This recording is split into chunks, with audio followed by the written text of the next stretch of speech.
And now I will present you. This is Isabella. Hello. Who will talk about a Sega Saturn architectural hell. Basically, I remember all these old boxes, and they're all very different in between. And the Sega Saturn was really different, and she will talk about this. Thank you.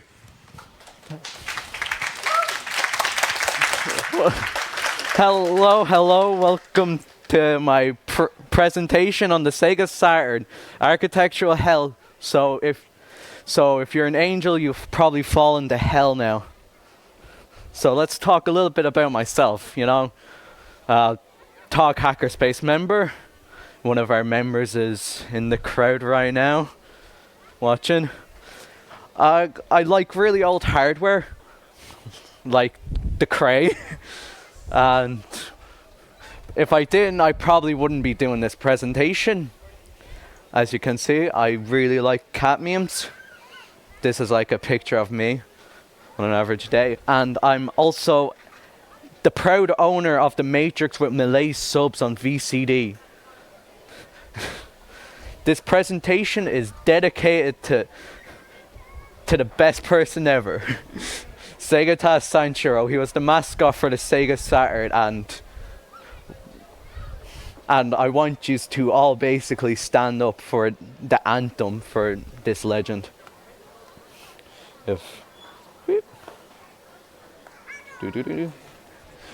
have video. Oh no, the sun is stopping me. Because someone redirected me. That worked. So.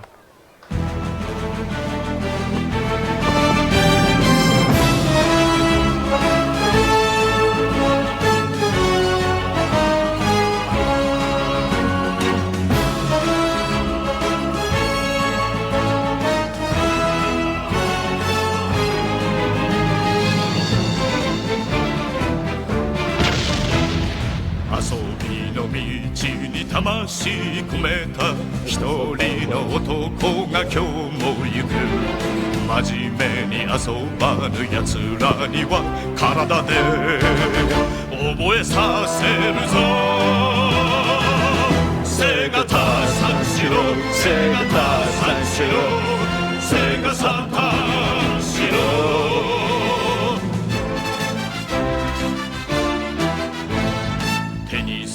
カラオケナンパにクラブホーにすることあるだろうが、触れなきゃ遊べぬやつらには心に問いかけるぞ。セガタ三四郎、セガタ三四郎、セガサタン四郎。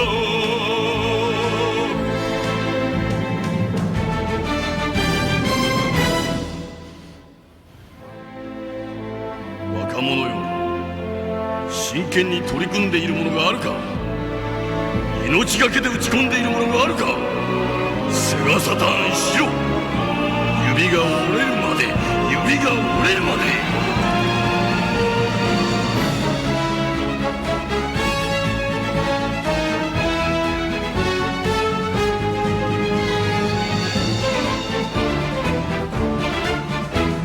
刹那の快楽追い続けても虚しい余生が残るだけ。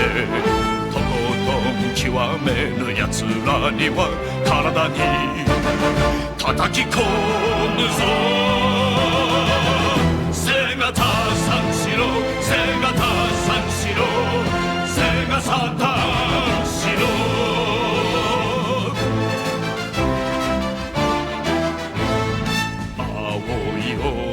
白い浮雲真っ赤にたぎる遊びの地。途中で投げ出す奴らには体で覚えさせるぞ。セガタ三四郎、セガタ三四郎、セガサタン四郎。セガタ三四郎、セガタ三四郎、セガサタ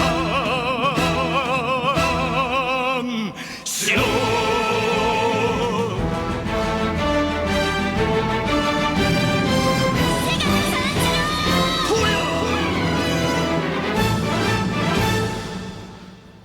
Oh, oh, if that gets you hyped. Because it got me. All my worries are gone.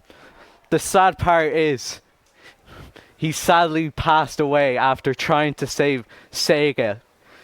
Basically, this bad guy sent a missile to Sega, and just, if you don't know why I'm doing this, it's for him. It's for Sega Sato. No.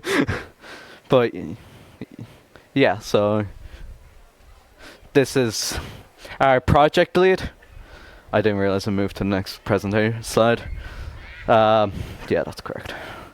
Hideki Sako is the project lead of Saturn, of Project Saturn. He was born on November 5th, 1950, joined Sega in April of 71, and has worked on all major Sega systems. So if you ever owned a Mega Drive, Genesis, Saturn, or even a Dreamcast, he was behind it. He's also responsible for a controversial decision. But Sega had used planets to base their project names on. So you had Mercury, which was the Game Gear, Venus being the Nomad,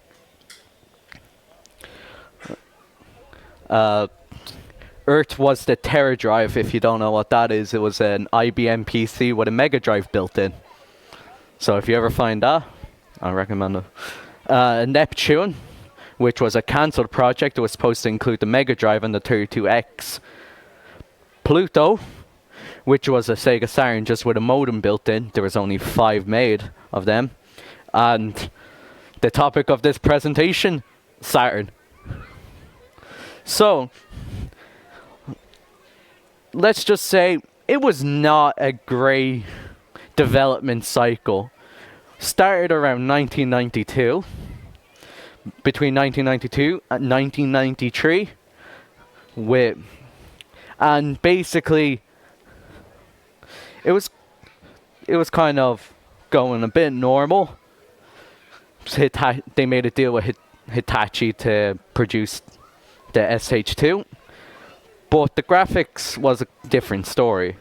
So Sega of America wanted to use SGI as hardware for the next graphics chip. The only issue with that was the prototype had some hardware issues. It was not great, so they decided to cancel their deal with that, and went with their own proprietary chip, which is the VDP 1 and 2. Here's the prototype drawings of the Saturn. You can tell early on they really wanted that sci-fi space aesthetic, and bleeds into the main multiplayer of the Saturn, which was the CD player. So that was a fast history lesson, but there wasn't much known about the Saturn's history other than just the deal with Hitachi and SGI. So let's get on to the hardware, which is where my favorite parts are. So we have on the left a board view of the Saturn. You can see it's dual SH2s, and on the right there's my child, the SH2. This was a block diagram of the SH2, and if I could see it, I forgot to pull. So it's a pretty complex chip in a way, if you want to consider it. So during development, one of the things that was known was the fact it was a 2D. It was meant to be a 2D sprite-based hardware. So, but when Sony announced their PlayStation, the future was 3D, so one Hitachi wasn't enough for them. So they had to add another SH2 to be able to do it, to perform what was needed for rendering polygons. One huge problem that even the main project lead said was 0 compilers from the start. 0 development libraries. So you are expected to program basically a new chip, a new RISC chip that was dual. In 2006, people were already complaining about developing for the PS3. This is 1994 with 2 dual processors. So, here's our dual Hitachi SH2s. They're basically like little dudes, like little cats, as we have here, running at 28.68 megahertz each over a 32-bit external data bus, which we'll be getting over, and this is down to. And so how I usually say it is, programming is too easy. We're dual. Everything's better when you add another one. So actually, programming for it, this is how they expected you to. The IPL, which is what initializes both CPUs into what they're known, and so that's how they communicate. And it's a pretty complex thing. If you've seen some code examples, it's very hard to explain how they both. But here's another thing, which kind of ties them all together, which is the system management and peripheral control. It's a 4-bit single chip from Hitachi, based on. So this is what basically turns on and off your individual microprocessors in the Saturn, like the SH1, which is what we talked about, SH2, and then SH1 was the CD drive that was in the Sega Saturn. So it's kind of like a Commodore situation in a way, where they had their own processor. Also the 68EC000, which was the sound CPU, and it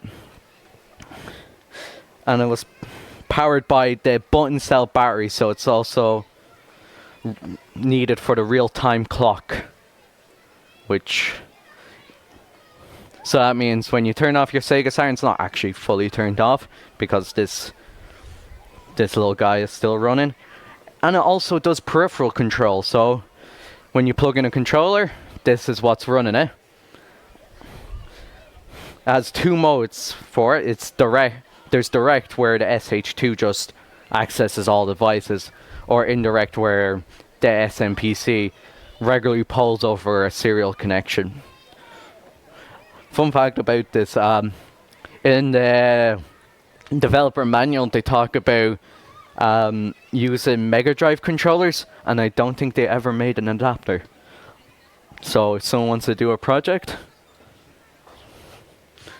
hit me up. And then here's where stuff gets too complicated, which is the SCU, the Sega Control Unit. So this is what runs between the data buses, with and there's 2 other buses, bus A and bus B. Bus A running on the CD and sorry about that. No, CD and cartridge software bus. So that's how it gets this, and also B bus, which is between the 2 graphics chips. So this is what controls. It's kind of like the traces or glue. And it also serves as a coprocessor.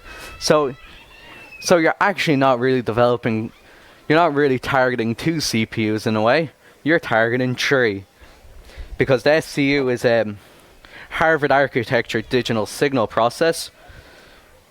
So it's the bus controller and the direct, so it has direct memory access. So this this also integrates all the A bus and B bus memory and processors into a larger SH2 pool, the SH2 memory map. But one thing you can also do with the SCU is offload some of the matrix calculations from the VDP1. So kind of making it more efficient, but the trade-off being it's more complex. As you can see here, this is the block diagram that's inside the DSP, because the SCU also works as a digital signal process. So we have the 8 different buses, and also the ALU, which is the arithmetic unit, being able to output to 48 bits. And here's another diagram. This is kind of the block diagram between the A and B bus, and this is my first time presenting, so I'm a bit iffy, to be honest.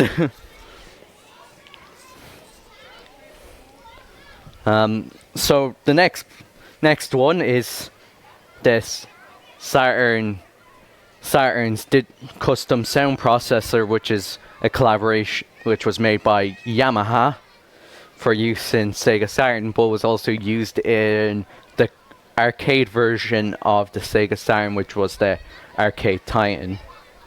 As 3 parts: the digital oscillator with a 32 dual process PCM/FM slot, so you can do your bleeps and bloops and recorded voices at 44.1 kilohertz. It has its own 128 step DSP and digital mixer with a built-in MIDI interface. So it's quite powerful on its own as a sound chip, but it also interfaces with the sound CPU, which is the Motorola 68EC000, so allowing the system to run at its own pace. So here's the inside of it. As you can see, it has it supports 3 forms of waves: sawtooth, square, and triangle. And sorry, this is hard to see. Yeah, and here's the block diagram. As you can tell, it has this sound air control, and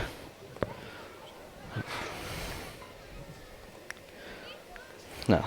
So the VDP1, this is where we get to the fun stuff, which is the graphics chip that's inside. So the VDP's main goal is to draw sprites, lines, and polygons. So it has its own 4 megabits of VRAM with 2 frame buffers working together with 256 kilobytes of RAM. So here's the different functions. You have sprite scaling, because Saturn's strongest suit is sprites, because that's what it was designed for. So it's kind of like Nintendo's Mode 7 on crack in many ways. It can also do sprite distortions, a lot of 2D and 3D games use this for line. So it's a pretty, as I said, powerful 2D system. This is how it's connected to the different different buses. So as you can tell, you also have, that's how it connects to the VDP too. And as an example, 1 second.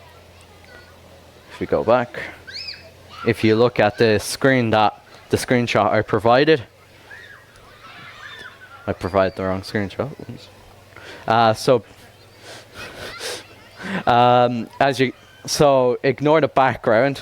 If you see the foreground, that's all what VDP 1's doing. It's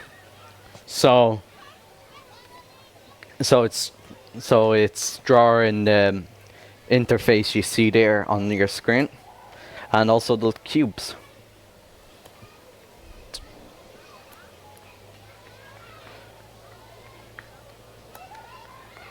And now we get to its brother, the video display processor 2, which is the true heavy-lifting heavyweight champion. So this does a lot of, this deals with the scrolling function, priority function, so that which gets to the foreground and background, and also image processing.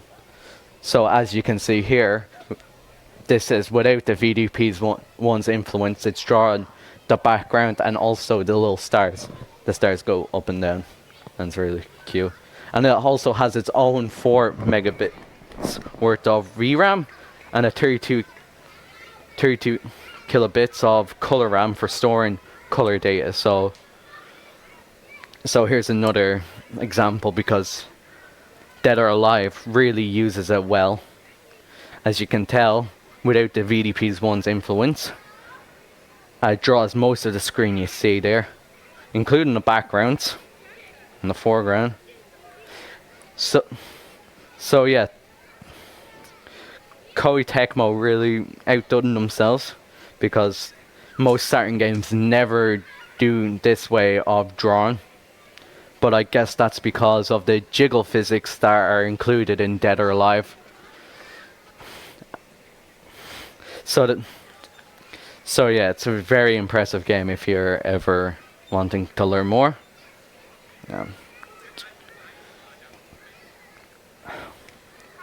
So here's how it connects to the different systems, like everything else. Has its own, and also if display. Yeah. So then when you combine both of them together, you get your full image, the one you see here, and it's pretty good.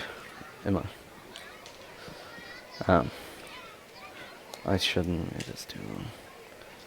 Yeah, this as a joke, but it's actually pretty cool. So Saturn doesn't include MPEG decoding on board, so you have to provide your own little card, which is what interfaces with the VDP2, as you can tell. Here, the external screen circuitry. So I wasn't expecting to. So here's the full diagram of the block diagram of the Saturn. You have your CD-ROM subsystems. They're all connected pretty tightly. And I wasn't expecting to get through this presentation that fast. But so the Saturn was a bit of a failure, to say least, but only selling about 9.25 million overall worldwide, which is sold most in Japan with 5.75 million. I could understand why. They had Sega Saturn. Everyone else had that weird face thing. I don't know. But yeah. Sorry.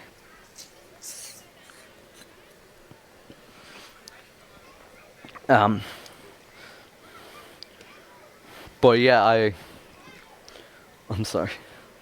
I want to thank like a lot of people on this list. Rodrigo Copetti, if you're ever interested, he's more experienced than me in the Sega Saturn Architecture. He made an amazing article overview. Antomenes Feeblis, he documented a lot of the stuff that you saw on screen. He documented the development documents and has a sum. The Saturn community, because they're just amazing and have been keeping this console, this weird console alive with homebrew. And to everyone who helped me throughout this presentation, I thought it was going to be longer, but I kind of went too fast because I got. So if you enjoy it, you can follow me on Mastodon. And I'm sorry for this short presentation. If you have any questions, if there are any questions, hand you the mic. Yes, thank you for the presentation. Could you tell us how many subsystems will have to be programmed to make a game on the Saturn? So how many subsystems? So you would have to develop. So just for processing 3, being the 2 Hitachi SH2s and the SCU. For your graphics, that's also 2. So in a way, to develop a full game on the Sega Saturn efficiently, it's 5. It's around 4 or 5. Okay. Brain not working.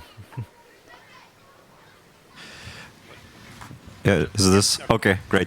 Hi, I don't know if you mentioned this and I just didn't hear it, but wasn't the Saturn one of the only few consoles who used quads instead of triangles for 3D rendering? And that made development way harder? Thank you for reminding me that I So yes, the Saturn does use quads instead of the traditional triangle, which actually makes it very, very annoying to do wireframes because most GPUs are not optimized for doing quads, and it gives it unique. The thing that makes quads really good is at a low count, things can look really smooth on it. So if you look at Sonic Jam, if that ran on a PlayStation, I'd say it would be more triangular. Thank you for that.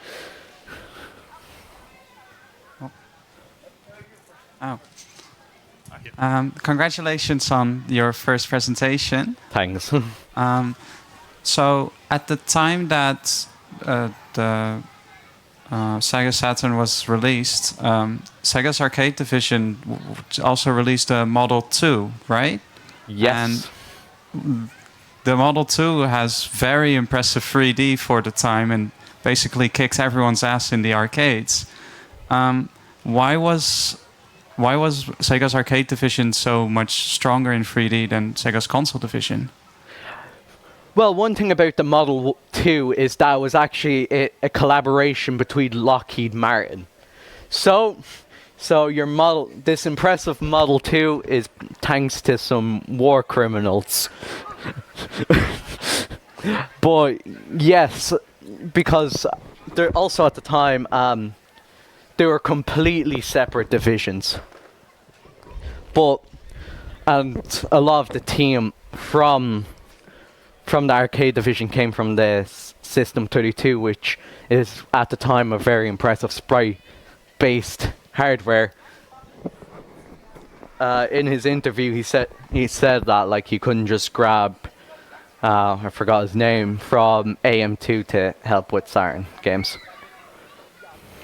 Is there any more questions? Yeah, I've got one.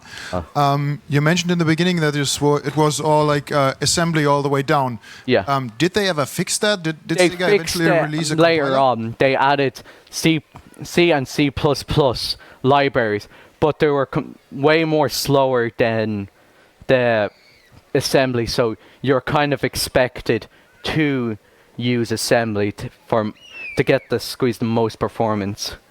And does that satisfy? Sorry.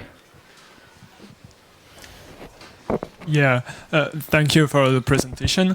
You mentioned the Yamaha audio system on the Saturn. Yeah. Is it the same as that was used on the Mega Drive earlier? And No. Was the tooling a bit the same so that the sound engineer could adapt to it, or was it like from scratch and burn all bridges since the last hardware? So if I remember correctly, no, the Saturn used a new sound chip from Yamaha. You could get away with doing the same kind of sounds, but at this time CD audio was the big thing. You wanted, if I have it here, I'll have the name if I include it. But yeah, it's a custom chip, so it's not the same. Any other questions?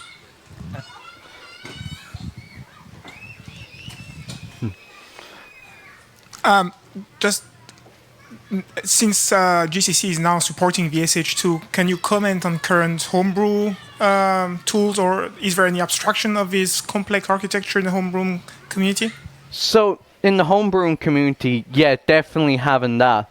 One thing that has helped with homebrew is the fact is the SH2 is open source. The patent's expired, so there's a project that's dedicated to re-implementing the SH2 as an open source core for an FPGA device. If you're interested in that, the J2 project, that's what it's called.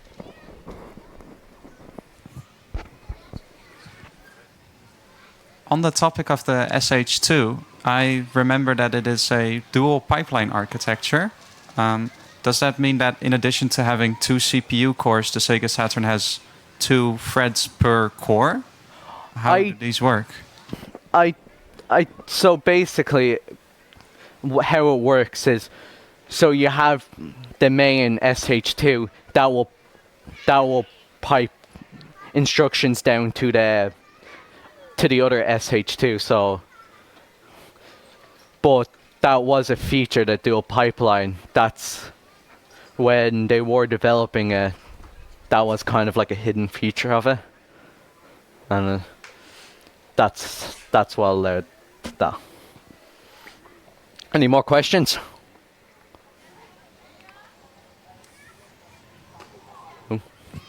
Then thank you, Isabella. That was a Thank you, deep dive. Next time I probably won't be as... For your first speak, thank you very much.